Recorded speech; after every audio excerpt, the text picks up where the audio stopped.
Hello and Jai Hind everyone. Welcome back to our YouTube channel The Defense Guide, and today in this video we are going to cover a very important topic which is animal tissue. इससे पहले हमने plant tissue को already discuss कर लिया है. Make sure you watch that video and you also revise that topic. और मैंने आपको कह रखा है कि सेल भी बहुत important topic है, तो उसको भी आप cover करना क्योंकि जल्दी आपको इस पे भी revision video मिल जाएगी. ठीक है. And for all the notes and all the updates, follow us on our Telegram channel. YouTube पे तो like, share, subscribe करिए ही करिए, साथ में हमें Telegram चैनल पे पक्का से follow कर लीजिए. और आपको इसका लिंक मिल जाएगा डिस्क्रिप्शन में. डिस्क्रिप्शन से जाकर के Telegram चैनल का लिंक ले लो, या फिर अबाउट सेक्शन में जाकर के भी आप देख सकते हो YouTube चैनल के, वहाँ पे भी आपको Telegram चैनल का लिंक मिल जाएगा. And it is very important ताकि आपको सारे अपडेट्स तो मिल सके. ठीक है, तो अब without any further ado let's start our topic. जैसे मैंने लास्ट टाइम आपको प्लांट टिश्यू पढ़ाया था और बताया था कि टिश्यू क्या होता है, वैसे ही आज हम एनिमल टिश्यू डिस्कस करने वाले हैं.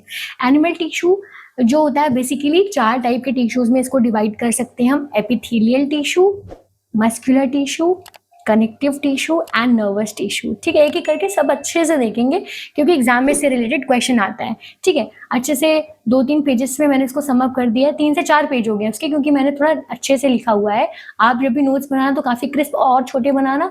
ठीक है, तो अच्छे से हम इसको डिस्कस करेंगे यहाँ पे. उसके बाद फिर हम कुछ पिक्चर्स भी देखेंगे कि कैसे कैसे ये होते हैं, और उसको देखने के बाद एंड में I will also show you the PYQs, क्योंकि PYQs के बिना तो प्रिपरेशन आधी रहती है. तो PYQs भी एक बार देख लेना कि कैसे क्वेश्चंस इसे एग्जाम्स में पूछे जाते हैं. Got it?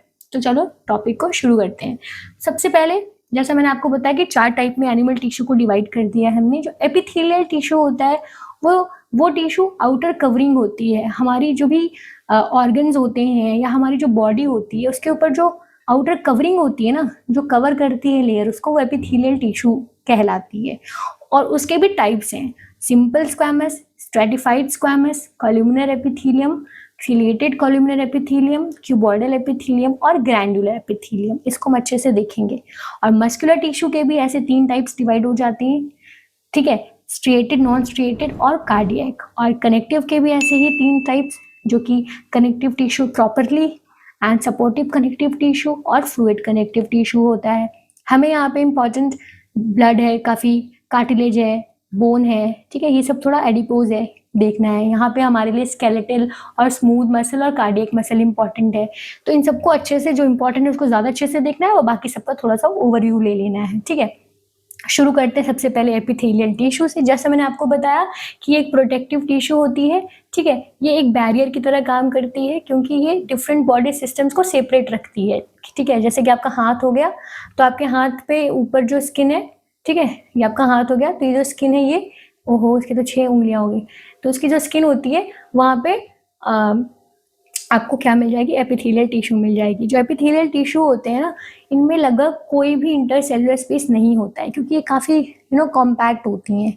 क्योंकि अगर कॉम्पैक्ट नहीं रहेंगी, स्पेस रहेगा, तो ऐसे खाली ना चली जाएंगी इनसी चीज़ें, क्योंकि ये तो कवरिंग बना रहे हैं, तो कवर तो एकदम अच्छे से पैक होना चाहिए.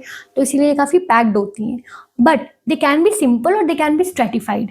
मतलब इस तरीके से अगर लेयर है, एक ही लेयर से बनी हुई लेयर है, एक ही मतलब 1 लेयर ऑफ सेल है, तो वो सिंपल कहलाएगी कि सिंपल एपिथेलियल है. बट अगर it is made up of many number of cell layers, देखो यहाँ पे ज़्यादा सेल लेयर्स हैं, तो ये क्या हो जाएगी? एक स्ट्रेटिफाइड हो जाएगी, क्योंकि यहाँ पे स्ट्रेटा में पाई जा रही है ये. ठीक है, इसे कंपाउंड भी बोल सकते हो, बट मेनली हम उसको स्ट्रेटिफाइड कहते हैं या फिर सिंपल कहते हैं. Got it? उसके बाद as I have told you, it covers most organs and cavities in the body on the basis of shape. कैसा दिख रहा है एपिथेलियल टिश्यू, हम उसको कॉलुमिनर बोल देते हैं अगर कॉलम की तरह दिख रहा है. सिलिएटेड बोल देते हैं अगर उसमें से सीलिया निकला हुआ है. क्यूबॉइडल बोल देते हैं अगर क्यूब के शेप में दिख रहा है. स्क्वैमस बोल देते हैं जो फ्लैट शेप में होते हैं. ठीक है, दे आर फ्लैटेंड एंड ऐसा स्केल होता है उनका, तो उसको स्क्वैमस बोल देते हैं. ठीक है, उसके बाद ग्लैंडुलर बोल देते हैं जब वो हार्मोन्स का सिक्रेशन करते हैं, एंजाइम्स का सिक्रेशन या प्रोडक्शन करते हैं, यानी कि ग्लैंड्स की तरह काम करते हैं, तो ग्लैंडुलर एपिथेलियल बोल देते हैं. तो as per their work and as per their shape उनको हम लोग ऐसे नाम दे देते हैं.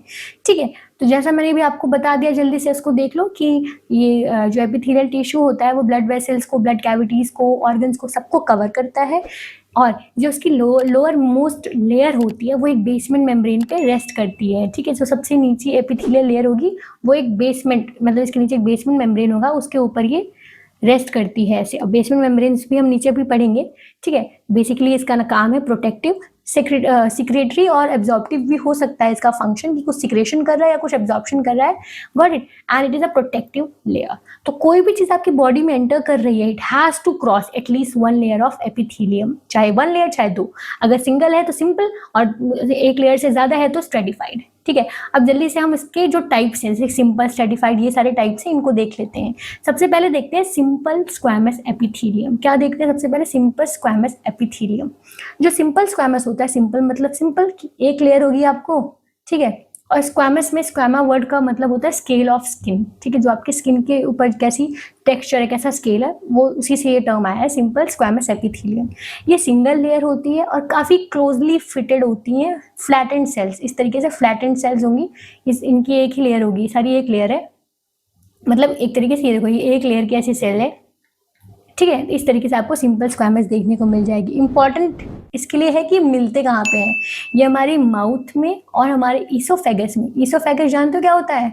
आपका जो ये विंड पाइप जो होता है, फूड पाइप जो होता है, उसको ईसोफेगस कहते हैं, जो आपके थ्रोट को स्टमक से लगभग कनेक्ट करता है वो, ठीक है। वो आपका, उसको हम लोग ईसोफेगस कहते हैं। तो ईसोफेगस में और माउथ में आपको सिंपल स्क्वैमस देखने को मिल जाता है।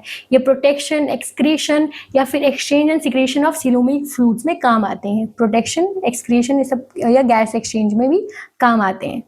लेकिन हमारे लिए इंपॉर्टेंट था इनकी लोकेशन जानना, वो हमने देख लिया है। नेक्स्ट है स्ट्रेटिफाइड स्क्वैमस एपिथेलियम। अब मुझे समझाने की जरूरत नहीं है ना, स्ट्रेटिफाइड में मतलब मल्टीपल लेयर। तो मगर मैनी लेयर्स हैं हमारे वियर एंड टियर को बचाने के लिए, कि मतलब वियर टियर ना हो, तभी तो ज्यादा लेयर्स हैं, ताकि अच्छे से प्रोटेक्ट कर सकें। जहाँ ज्यादा प्रोटेक्शन की जरूरत पड़ेगी वहां पे मल्टीपल लेयर्स होंगी। जैसे कि हमारी स्किन हो गया, ठीक है, स्किन में मिल जाएगा आपको, माउथ में मिल जाएगा, ईसोफेगस में मिल जाएगा, वेजाइना में मिल जाएगा। देखो जो स्किन है, आपकी स्किन बॉडी है ना, उसमें मल्टीपल लेयर्स होनी ही पड़ेंगी। आपका हाथ है, उसमें मल्टीपल लेयर्स ही होनी पड़ेंगी, वरना जो है चीजें बड़ी आसानी से आपको चोट लग जाएगी, कोई चीज अंदर चली जाएगी, है ना। There are multiple layers on your skin, तो इसीलिए स्ट्रेटिफाइड स्क्वैमस। उसके बाद क्यूबॉइड की शेप की एपिथेलियम देख लो, जो थोड़ा बहुत क्यूब के शेप में आपको दिख जाएंगी, वो एपिथेलियम क्या कहलाएगी? Cuboidal epithelium. सिंपल है, इसका मतलब है single layer of cuboidal cells is called cuboidal epithelium, ठीक है।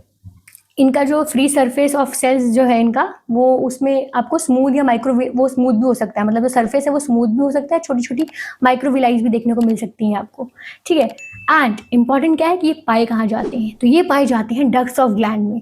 तो आपकी बॉडी में जो भी डक्ट्स है वहां आपको ये देखने को मिल जाएंगे। जैसे कि आपका स्वेट ग्लैंड है, ठीक है, तो ग्लैंड्स के क्योंकि स्वेट ग्लैंड्स का डक्ट होता है, पैनक्रियाज हो गए, या फिर जो है आपकी ओवरीज हो गई, आपका tubular parts of nephrons. Nephron जो है किडनी के सेल्स होते हैं ना, तो मतलब किडनी के ट्यूब्यूल्स में आपको देखने को मिल जाएगा, जो कि होता है ना पीसीटी, डीसीटी, हेनले लूप। आपने अगर किडनी पढ़ा हो तो वहाँ, मतलब बेसिकली डक्ट्स जो होते हैं ग्लैंड्स के, वहाँ पे आपको क्या मिल जाएंगे? Cuboidal epithelium. याद भी कर सकते हो कि जो डक्ट्स होती हैं वो थोड़ा सा क्यूब शेप में ही होंगी, ठीक है, ताकि अच्छे से एक ऐसा डक्ट बनाए वो, है ना। तो इसीलिए जो क्यूबॉइडल एपिथेलियम है वो डक्ट्स ऑफ ग्लैंड्स में पाई जाती हैं। उसके बाद फिर सिंपल कॉलमुलर एपिथेलियम, जैसा नाम वैसा काम, मतलब कॉलम की तरह। कॉलम ऐसा होता है तो कॉलम की तरह होती हैं। तो सिंपल है, दो single layer of tall and slender cells. जैसे टॉल और पतले से लंबे लंबे कॉलम जैसे सेल्स होते हैं ये भी सिक्रेशन और एब्जॉर्प्शन में हेल्प करते हैं। इंपॉर्टेंट ये कि पाए कहाँ जाते हैं? So they are found in the lining of stomach, lining of large and small intestine, ठीक है, डाइजेस्टिव ग्लैंड्स में भी मिलते हैं आपके। तो आप इनकी लोकेशंस को याद रख लेना कि कहाँ ये मिलते हैं। उसके बाद आ जाता है सिंपल सीलिएटेड एपिथेलियम, यानी these are the epithelium which have cilia like structures on them. ऐसा सीलिया ऐसे निकले होते हैं, ठीक है। सीलिया का काम क्या होता है? सीलिया का काम होता है डायरेक्शन देना, किसी भी पार्टिकल को या म्यूकस को एक डायरेक्शन में फ्लो करवाना या एक डायरेक्शन में डायरेक्ट करना। दे मूव पार्टिकल्स और mucus in a specific direction, इसीलिए सीलिया है इसमें। तो अगर आपको एपिथेलियम पे सीलिया दिख जाता है तो वो सीलिएटेड हो जाते हैं। तो आपकी बॉडी में जहाँ पे भी सीलिया होता है, जैसे आपके नोज में देखो छोटे छोटे हेयर्स होते हैं ना, वैसे सीलिया का काम करते हैं। तो जहाँ पे भी बॉडी में आपके सीलिया होंगी प्रेजेंट, उस वाली वहाँ पे आपको सिंपल सीलिएटेड एपिथेलियम देखने को मिल जाएगी। फिर ग्रैंडुलर एपिथेलियम सबसे ईजी है, जो भी मैंने ग्रैंड लिख दिया बट ये ग्लैंड होगा, सॉरी, ग्लैंडुलर एपिथेलियम इसे कहेंगे। जो ग्लैंडुलर एपिथेलियम होता है ये आपका तब बनता है जब जो है एक साथ ग्रुप होकर के ग्लैंड बना ले एपिथेलियम्स, ठीक है, ग्लैंड्स का काम करने लगे। ग्लैंड क्या होता है कि कभी भी कोई आपका एपिथेलियम चाहे कॉलुमिनर हो या क्यूबॉइडल हो, वो लोग स्पेशलाइज हो जाते हैं सिक्रेशन में। तो जैसे वो सिक्रेशन कर रहे, सिक्रेशन कौन करते हैं? ग्लैंड्स करते हैं। तो इसलिए वो उनको हम क्या कहने लेंगे? ये एपिथेलियम अब ग्लैंडुलर एपिथेलियम बन गया, because they are specialise in secretion. Got it? तो ये ग्लैंडुलर एपिथेलियम हो जाता है। उसके बाद दो और इंपॉर्टेंट एपिथेलियम है जो इंपॉर्टेंट नहीं है आपके लिए, क्योंकि ये आपके एग्जाम में नहीं आते हैं, जो कि है सूडो स्ट्रेटिफाइड और ट्रांजिशनल। सूडो स्ट्रेटिफाइड का मतलब होता है कि नकली लेयर्स, लगता है कि it looks like it is a multi layer but it is a single layer. ठीक है, आपके रेस्पिरेटरी ट्रैक्ट में मिल जाता है देखने को, बट ये इंपॉर्टेंट नहीं है, तो मत देखो आप इसको। ठीक है, और वैसे ही ट्रांजिशनल एपिथेलियम भी होता है, मतलब वो एपिथेलियम जब जो स्ट्रेच हो सके। जब भी क्यूबॉइडल या स्क्वामस एपिथेलियम स्ट्रेच हो जाते हैं ना, तब आपको ट्रांजिशनल एपिथेलियम देखने को मिल जाता है, जैसे आपके यूरिनरी ब्लैडर में। ये वैसे इंपॉर्टेंट नहीं है बिल्कुल भी, तो मत ही देखिए आप इसको। तो वो ट्रांजिशनल एपिथेलियम होते हैं, ये दोनों आप मत देखना। अब हम नेक्स्ट पे बात करते हैं। हमने अच्छे से देख लिया हमारी एपिथेलियल टिश्यू को। अब नेक्स्ट टिश्यू है मस्कुलर टिश्यू, जिसको हम देखने जा रहे हैं, जो कि 3 टाइप्स में डिवाइड होती हैं। ठीक है, मस्कुलर टिश्यू कौन कौन सी 3 टाइप्स में डिवाइड होती हैं? Skeletal, smooth and cardiac. अब जो स्केलेटल टिश्यू होता है, वो टिश्यू आपका उससे पहले थोड़ा सा मसल टिश्यू मैं आपको बता देती हूँ कि क्या होते हैं। जो भी आपकी मसल्स होती हैं आपकी बॉडी में, आप मूव करते हो ना, आपके बाइसेप्स हैं, आप उनको मूव कर पाते हो ना, आपका हार्ट भी तो एक मसल है, राइट? तो आपकी बॉडी में जितनी भी मसल्स हैं वो सब मसल टिश्यू से बनी होती हैं। एंड मसल टिश्यू में इंपॉर्टेंट चीज़ होती है कॉन्ट्रैक्टाइल प्रोटीन। कॉन्ट्रैक्टाइल, कॉन्ट्रैक्ट जानते हो ना, कोई चीज़ ऐसे बंद हुई, क्लोज हुई, तो कॉन्ट्रैक्ट करना कहते हैं, और ओपन होती है तो रिलैक्स होना। तो हमारी जो मसल्स होती है वो कॉन्ट्रैक्ट करती हैं और रिलैक्स करती हैं, इसकी वजह से मूवमेंट हो पाती है मसल्स में। तो जो मसल टिश्यू होती है उनमें वो कॉन्ट्रैक्टाइल प्रोटीन होता है, and this tissue is responsible for the movement in our body. ठीक है, इन्हें आप एक्साइटेबल टिश्यू भी कह सकते हो, या फिर क्योंकि ये एक्साइटेड हो जाती हैं, they can contract and they can relax, they can shorten themselves. उसके बाद इनमें जो टाइप्स होते हैं वो होते हैं स्केलेटल, स्मूथ एंड कार्डियक। तो जो स्केलेटल वाली होती है ना, वो बोन्स पे होती है। आपका जो भी बोन वाला पार्ट है ना, वो आपका स्केलेटल टिश्यू कहलाता है। और इसको स्ट्रिएटेड भी कह देते हैं। Why we call it striated? Because as we can see, यहाँ पे देखो मैंने बना रखा है ऐसे लेयर्स का ना, कि जब भी आप माइक्रोस्कोप में इस टिश्यू को देखोगे तो दे show alternate light and dark bands. ठीक है, जिसको हम स्ट्रिएशन कहते हैं, ऐसे कि यहाँ पे डार्कनेस है फिर थोड़ा लाइट बैंड्स हैं, तो ये स्ट्रिएशन इन पे पाया जाता है, इसलिए इनको स्ट्रिएटेड कह देते हैं हम लोग। Got it? वरना तो हम इसको स्केलेटल भी कहते हैं, क्योंकि बोन्स पे पाई जाती हैं, इसी से रिलेट करके हमने इसका नाम स्केलेटल रखा है। तो they are striated and they are found in bones. इनमें कोई ब्रांचिंग नहीं होती है, दे आर अनब्रांच्ड। देखो कोई ब्रांचिंग नहीं है ना, तो दे आर अनब्रांच। और शेप कैसा है इनका, देख के बताओ? सिलेंड्रिकल शेप होता है इनका। और इंपॉर्टेंट चीज ये है कि दे आर मल्टी न्यूक्लिएट। इनमें बहुत सारी न्यूक्लियस, ये देखो ये बनाया हुआ है, मल्टी न्यूक्लिएट होते हैं, यानी एक से ज्यादा न्यूक्लियस प्रेजेंट होते हैं इनके सेल में। और ये एक वॉलेंट्री मसल होती है। आपको पता ना, आपकी बॉडी में कुछ मसल्स हैं जिनको आप मूव कर सकते हो, जैसे आप अपने बाइसेप्स को मूव कर सकते हो खुद से, तो वो वॉलेंट्री मसल्स हैं। बट कुछ मसल्स होती हैं जो वॉलेंट्री नहीं होती है, तो उनको हम इनवॉलेंट्री कहते हैं, मतलब आप उसको खुद से मूव नहीं कर सकते हो। तो जो स्केलेटल मसल्स होती है, since they are over bones, तो उसमें हमारा कंट्रोल होता है। आप अपने फिंगर्स को ऐसे बंद करिए, खोलिए, खोल सकते हैं ना, क्यों? क्योंकि आप अपनी मसल्स को मूव कर पा रहे हैं, and those muscles are over your bones, तो इसलिए दीज आर वॉलेंट्री मसल्स। ठीक है, ऑल्सो कॉल्ड स्केलेटल मसल्स। उसके बाद बात करते हैं next one, which is smooth muscles. जैसा नाम वैसा काम, स्मूथ होती हैं, तो यानी कि इन पे कोई स्ट्रिएशन नहीं होता है, so they are non striated muscles because they are smooth.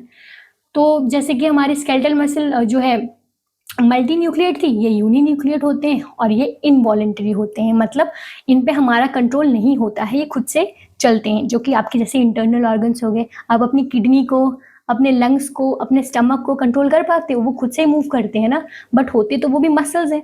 तो वो जो मसल्स होती हैं वो इनवॉलेंट्री होती हैं। आपका जो आइरिस हो गया, जो कि आपके प्यूपिल्स को डायलेट करता है आंखों के, जब भी आप लाइट में जाते हो या आते हो, वैसे आपका यूरेटर हो गया, आपका ब्रोंकाई हो गया, यहाँ पे आपको ये स्मूथ मसल्स दिखने को मिल जाएंगी। एंड दे आर अनब्रांच्ड, बिल्कुल स्केलेटल की तरह इनमें कोई ब्रांचिंग नहीं दिख रही हमको, ये अनब्रांच्ड होते हैं। और स्पिंडल शेप होती है, जो शेप है ना इस तरीके से, इसको स्पिंडल शेप कहते हैं, ऐसे आखिरी में टेपरिंग सा होता है ऐसा कुछ। And they are uninucleate, सब में एक एक न्यूक्लियस प्रेजेंट होता है, तो ये इसके लिए इंपॉर्टेंट था। As I told you, they are non striated. Got it? उसके बाद तीसरा और सबसे इंपॉर्टेंट जो मसल टिश्यू वो है कार्डियक मसल। जो कार्डियक मसल होती है ना, ये एक ऐसी मसल है जो सिर्फ और सिर्फ हार्ट में पाई जाती है। कहाँ पाई जाती है? हार्ट में पाई जाती है, इसलिए इंपॉर्टेंट है। एंड और इम्पॉर्टेंट ये है कि इसमें ब्रांचिंग होती है। ये देखो, हार्ट में आपने देखा ना, हार्ट कैसा कॉम्प्लिकेटेड सा स्ट्रक्चर होता है, तो ऐसे याद रख सकते हो कि कॉम्प्लिकेटेड स्ट्रक्चर होता है, काफी ब्रांचिंग्स होती हैं उसमें। तो ये देखो, उसमें ब्रांचिंग्स है और ये भी यूनिन्यूक्लिएट होता है, मतलब सेल्स में एक ही न्यूक्लियस रहते हैं। और शेप आप इसका देख के मुझे बताओ, सिलेंड्रिकल शेप, सिलेंड्रिकल शेप और एक न्यूक्लियस होता है, यूनिन्यूक्लियट्स होते हैं, they are cylindrical in shape, बस इसमें ब्रांचिंग होती है, देखो आपस में कनेक्टेड है ये। Got it. And it is also striated, इसमें भी आपको बैंड्स देखने को मिल जाएंगे इस तरीके से, देखो बनाए भी है मैंने, तो they are striated also. And in terms of voluntary और इनवॉलेंट्री, दे आर इनवॉलेंट्री। आप अपने हार्ट को खुद नहीं मूव कर पाते, वो खुद से ही ऑटो रिदमिक होता है, लब डब साउंड क्रिएट करता है और उसमें ब्लड का फ्लो होता रहता है। Got it. अब नेक्स्ट है हमारा नर्वस टिश्यू। हमने मतलब ये वाला टिश्यू देख लिया, कौन सा वाला? मसल टिश्यू देख लिया। ठीक है, अब हम तीसरा जो पढ़ने जा रहे हैं वो है हमारे लिए कौन सा tissue? Nervous tissue. All the fourth पे लिखा है, बट हम जो है नर्वस टिश्यू पहले पढ़ेंगे। नर्वस टिश्यू बहुत छोटा सा है, इसमें बस आपको दो ही टाइप के सेल्स याद रखने, एक तो न्यूरॉन्स, ठीक है, जिनमें सेल बॉडी एक्सॉन और डेंड्राइट्स होते हैं, और ग्लिया सेल्स। ग्लिया सेल्स क्या करते हैं? वो न्यूरॉन्स के केयर टेकर्स होते हैं, उनको न्यूट्रिशन प्रोवाइड करते हैं। इन ब्रेन सेल्स को न्यूट्रिशन कौन देता है? ग्लिया देते हैं। डायरेक्टली इन्वॉल्व नहीं होते इम्पल्सेस में ये, but they provide nutrition to the neurons. ये न्यूरॉन का स्ट्रक्चर है, जैसे मैंने कहा इसमें एक सेल बॉडी होती है, ये सेल का बॉडी, ये डेंड्राइट्स हैं जहाँ से सिग्नल ये लोग लेते हैं, ठीक है, हमारे न्यूरॉन्स। और ये जो है एक्सॉन का टर्मिनल हो गया, जहाँ से सिग्नल पास ऑन होता है आगे, ठीक है। ये माइलिन शीथ होगी। आप न्यूरॉन का स्ट्रक्चर एक बार देख लेना, इंपॉर्टेंट है थोड़ा सा।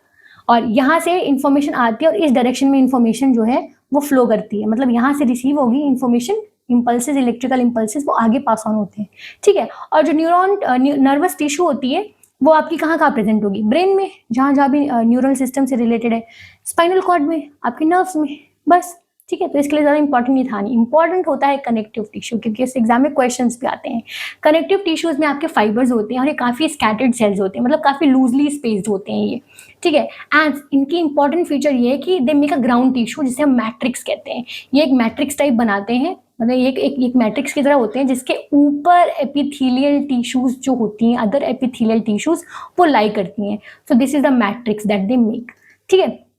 इनको अगर देखा जाए तो ऐसे हम डिवीजन कर सकते हैं, कनेक्टिव टिश्यू प्रॉपर में या सपोर्टिव और कनेक्टिव टिश्यू में, यानी कि सपोर्ट करे सपोर्टिव टिश्यू, या फिर फ्लूइड लाइक। तो अगर फ्लूइड लाइक कनेक्टिव टिश्यू है तो फ्लूइड कहेंगे। सबसे पहले इसमें एरुलर आता है, ये स्पेलिंग ARE। एरुलर टिश्यू जो होता है, एज द नेम सजेस्ट, थोड़ा सा एरी साउंड कर रहा है ना, वैसे ही ये लोग ना, जो भी हमारे ऑर्गन्स होते हैं उनके बीच में जब एयर, मतलब जगह जैसे आती है, उस जगह को फिल कर देते हैं, they fill it. So they fill the spaces inside our organs. Got it? So they are found in skin and muscles. Skin and muscles के बीच में ये पाए जाते हैं। They are found around the blood vessels, जहाँ वो जगह बचेगी उसको फिल करेंगे। They are also found around nerves and bone marrow. Bone marrow के पास भी जो फिलिंग होगी, मतलब स्पेसेस होंगे, उनको ये फिल करके रखते हैं, ठीक है। और ये टिश्यूज के रिपेयर में भी हेल्प करते हैं, just like you know I have told you कि कनेक्टिव टिश्यूज वाइडली डिस्ट्रीब्यूटेड होते हैं, काफ़ी जगह डिस्ट्रीब्यूशन होता है उनका, तो ये भी वाइडली डिस्ट्रीब्यूटेड है। इस तरह एरुलर टिश्यू इंपॉर्टेंट नहीं है। उसके बाद इसमें आता है एडिपोज टिश्यू। एडिपोज टिश्यू बस फैट स्टोर करता है, ये याद रखना आप, जहाँ जहाँ फैट स्टोर होता है वहाँ एडिपोज टिश्यू होता है। They are found between the internal organs, कि जो इंटरनल ऑर्गन्स है उनके बीच में जो फैट कहीं कहीं होगा तो वो फैट एडिपोज टिश्यू होगा। They are found below skin, आपके स्किन के नीचे भी एडिपोज टिश्यू मिल जाता है, ठीक है। और जो ये फैट स्टोर करके रखते हैं ना, वो इंसुलेटर की तरह काम करता है, यानी कि हीट को पास नहीं होने देता है, ठीक है। इंसुलेटर मतलब जो हीट को पास नहीं होने देता है ना, तो एडिपोज टिश्यू ऐसा ही काम करता है। उसके बाद फिर ये इंपॉर्टेंट है इसमें, जो कि है फाइब्रस। जो फाइब्रस टिश्यू होंगे उसमें लिगामेंट्स और टेंडेंस आते हैं। कभी आपने सुना है किसी को चोट लगी और वो कहते हैं लिगामेंट फ्रैक्चर हो गया है, तो वही लिगामेंट है ये कनेक्टिव टिश्यूज होते हैं। किसको कनेक्ट करते हैं लिगामेंट्स? बोन से बोन को। तभी चोट लगी होती है, किसी का लिगामेंट फ्रैक्चर होता है तो उसको बहुत दर्द होता है, क्योंकि बोन टू बोन कनेक्ट होते हैं, कनेक्ट करते हैं लिगामेंट्स। जो दो बोन्स होती हैं आपस में कनेक्ट लिगामेंट से होती हैं। ये फ्लेक्सिबल होते हैं और इलास्टिक होते हैं। तभी देखो दो बोन्स होती हैं, आप जहाँ पे दो बोन ज्वाइन होती हैं उनको कितना अच्छा आप मूव कर पाते हो ना इजीली, क्यों? क्योंकि लिगामेंट्स फ्लेक्सिबल और इलास्टिक होती हैं। उसके बाद जो दूसरा फाइब्रस टिश्यू कनेक्टिव टिश्यू वो है टेंडेंस, और टेंडेंस बोन और मसल्स को ज्वाइन करते हैं। Bone to bone ligaments and bone to muscle tendons. इनमें स्ट्रेंथ तो अच्छी होती है, दे आर काफी स्ट्रॉन्ग, बट इनकी फ्लेक्सिबिलिटी लिमिटेड होती है। टेंडेंस को आप ज्यादा मूव नहीं कर सकते हो like ligaments, so their flexibility is limited. Got it. और उसके बाद आता है बोन्स। बोन्स किस में आता है? सपोर्टिव कनेक्टिव टिश्यू में, क्योंकि हमें सपोर्ट करता है। और बोन्स को तो आप अच्छे से जानते होंगे कि ये फ्लेक्सिबल नहीं होते हैं, दे आर नॉन फ्लेक्सिबल, और ये हमें सपोर्ट या फ्रेमवर्क प्रोवाइड करते हैं हमारी बॉडी को। जो बोन होते हैं, जो बोन्स होती है ना, वो एक हार्ड मैट्रिक्स में, as I told you about the matrix, एक हार्ड मैट्रिक्स में इम्बेडेड होते हैं, उसके अंदर फिल्ड होते हैं। और वो जो मैट्रिक्स होता है वो कैल्शियम और फोस्फोरस के कंपाउंड से बनता है। तभी मम्मी कहती है कि दूध पिया करो ताकि कैल्शियम मिले, क्योंकि जो बोन का जो मैट्रिक्स है वो हार्ड मैट्रिक्स कैल्शियम और फोस्फोरस कंपाउंड से बना होता है। Got it? और ये एक कैसा टिश्यू है? Supportive connective tissue. फिर है कार्टिलेज। कार्टिलेज जो होते हैं, ये जो सेल्स होते हैं, आप अपना कान टच करो, अपना ईयर, तो आपको जो ईयर होता है वो थोड़ा सॉफ्ट दिख रहा है। Cartilages are not like bone, ठीक है? वहां पे जो बोन है वो काफी सॉफ्ट है। आपका नोज टच करो, नोज के नीचे जो नीचे वाला पार्ट है जो काफी सॉफ्ट है, वो कार्टिलेज है। आपका ईयर का जो ईयर पिन्ना है वो कार्टिलेज है। आपके नी जॉइंट्स में, जहाँ आपके नी जॉइंट्स होते हैं, वहां पे भी कार्टिलेज होता है। आपके ट्रैकिया में, ठीक है, ट्रैकिया क्या होता है आपका, और लेरिंग्स क्या होता है? लेरिंग्स आपका जो वॉइस बॉक्स होता है जहाँ से आप बोलते हो, वो लेरिंग्स होता है। तो लेरिंग्स और ट्रैकिया, यहाँ पे भी आपको कार्टिलेज देखने को मिलते हैं। और ट्रैकिया क्या होता है, मैंने पूछा है, जैसे हमने ईसोफेगस पढ़ा, ईसोफेगस फूड पाइप था, तो विंड पाइप ट्रैकिया होता है, ठीक है? ट्रैकिया और लेरिंग्स में भी हमें कार्टिलेज देखने को मिलता है। ये इस पे क्वेश्चन भी एग्जाम में आ रखा है कि कार्टिलेज किस में नहीं पाया जाता है, तो देख लेना इस बार, एक बार। और जो इनका मैट्रिक्स होता है, बोन का मैट्रिक्स कैल्शियम और फोस्फोरस से बनता है। इनका जो सॉलिड मैट्रिक्स होता है वो बना होता है प्रोटीन्स एंड शुगर से। Got it? It is made up of proteins and sugar. उसके बाद आखिरी कनेक्टिव टिश्यू होती है फ्लूइड में, और फ्लूइड में ब्लड होता है या फिर लिम्फ होता है। लिम्फ भी ब्लड की तरह ही होता है, बट लिम्फ के जो कॉम्पोजिशन है और कहाँ फ्लो करता है वो अलग अलग होता है। जो ब्लड होता है आप उसको अच्छे से जानते हो, ब्लड में प्लाज्मा होता है जिसमें प्रोटीन, सॉल्ट्स एंड हार्मोन्स होते हैं, एंड उसी प्लाज्मा के अंदर ब्लड सेल्स इम्बेडेड होते हैं जो कि आरबीसीज, डब्ल्यूबीसीज और प्लेटलेट्स होती हैं, ठीक है? ब्लड का काम होता है कि हमारे जो भी वेस्ट मटेरियल है, गैसेज हैं या फूड है या फिर हार्मोन्स हैं, उन सबको ट्रांसपोर्ट करता रहता है ब्लड। तो ब्लड पे तो मुझे सबको समझाना नहीं, बताऊंगी मैं आपको थोड़ा सा लिम्फ, क्योंकि जो लिम्फ है वो लिम्फेटिक वेसल्स में सर्कुलेट करता है। It is also like fluid, blood की तरह ये भी फ्लूइड सा होता है, बट इसमें ज्यादातर 99% डब्ल्यूबीसीज मिलेंगे आपको, ठीक है? और इसमें हीमोग्लोबिन भी नहीं होता, it does not have haemoglobin. तो ये ब्लड तो नहीं है, बट ब्लड की तरह फ्लूइड जैसा है, ठीक है? जैसे ब्लड के अंदर प्लाज्मा होता है फ्लूइड सा, जिसमें हार्मोन, सॉल्ट एंड प्रोटीन्स होते हैं और आरबीसी, डब्ल्यूबीसीज वगैरह होती हैं, वैसे ही लिम्फ भी वैसा ही फ्लूइड लाइक स्ट्रक्चर होता है। Got it? एंड उसके बाद we are done with this topic. आप एक बार क्या करो कि पिक्चर्स देखना चाहो तो देख सकते हो, जो भी हमने अभी डिस्कस किया है। हमने यहाँ पे मैंने एपिथेलियल टिश्यूज की पिक्चर लगाई है, एनसीईआरटीज की ही पिक्चर्स हैं ये, आप देख सकते हैं कैसे स्क्वामस या स्ट्रेटिफाइड स्क्वामस, क्यूबॉइडल वाला क्यूबॉइड के शेप का, सीलिएटेड वाला सीलिया, ये देखो ये सीलिया है, इसमें ऐसे हैं, ये एक बार देख सकते हो। ये आपकी कौन सी मसल्स हैं? मसल्स के टाइप्स हैं, स्ट्रिएटेड, स्मूथ और कार्डियक, तीन हो गए, एक बार देख लो कैसे दिख रही है, ठीक है? उसके बाद आपका ये न्यूरॉन है, ये भी देख लो, इंपॉर्टेंट है। और थोड़े से क्वेश्चंस देख लो कि ह्यूमन बॉडी में कार्टिलेज कहाँ नहीं पाया जाता है? नोज में मिलता है कार्टिलेज, यस। नी जॉइंट्स में, यस। ट्रैकिया में, yes. Bronchiole would be the right answer, यहाँ पे आपको कार्टिलेज नहीं मिलेगा। ऐसे काफी क्वेश्चन है, जल्दी से देख लो। लिम्फ जो टिश्यू होता है आपके इंटरसेलुलर स्पेसेस में प्रेजेंट होता है, वहां पे फ्लो करता है ये। जैसे जो ब्लड होता है ना, ब्लड की जो ब्लड कैपिलरीज होती हैं, वहां से ना कुछ फ्लूइड लीक कर जाता है। जब लीक करता है ना तो वही लिम्फ होता है एक तरीके से, और लिम्फ फिर लिम्फेटिक वेसल में फ्लो करता है। वो कहाँ फ्लो करता है? लिम्फेटिक वेसल्स में। तो जो लिम्फ होता है वो ये पूछ रहा है वो किसकी तरह रिजेंबल करता है? Digestive juice? No. Cytoplasmic fluid? No. Urine? No. It appears like plasma, या it resembles plasma, I have told you right now, ठीक है? उसके बाद ये क्वेश्चन भी आप करो, अब मैं नहीं बताऊंगी, ये भी आप करो। Blood is a type of, ये भी क्वेश्चन आप करो कि कॉन्ट्रैक्टाइल प्रोटीन कहाँ मिलते हैं। Got it? तो आपने क्वेश्चंस देखे कैसे, ऐसे ही क्वेश्चंस आएंगे एग्जाम में, चाहे प्लांट टिश्यू से क्वेश्चंस आए, चाहे एपिथेलियल टिश्यू, प्लांट टिश्यू से, चाहे एनिमल टिश्यू से क्वेश्चंस आए, आप दोनों ही कर लेंगे अगर आपने प्लांट टिश्यू और एनिमल टिश्यू वाली वीडियो को अच्छे से देखा है, ठीक है? उसको देखना, उसको रिवाइज करना और ऐसे ही एक पेज पे उनको लिख लेना जो भी इंपॉर्टेंट पॉइंट्स हैं। Got it? तो ये टॉपिक हमने कवर कर लिया है। एक्सेल पे भी टॉपिक मैं जल्दी से ही आपको दे दूंगी ताकि आप सेल्फ भी रिवाइज कर सके, क्योंकि बायो में वो भी इंपॉर्टेंट है। And please please do not waste your time on unimportant topics. आप अपना इंग्लिश प्रैक्टिस कर रहे हो कि नहीं कर रहे हो, इंग्लिश प्रैक्टिस करो ढेर सारा, जितना कर सको, ठीक है। मैथ्स प्रैक्टिस करते रहो, क्योंकि इंग्लिश और मैथ्स में practice will help you a lot. Okay, now with this, I'm done with today's topic. I'll see you in the next video. Till then, take care. Bye bye.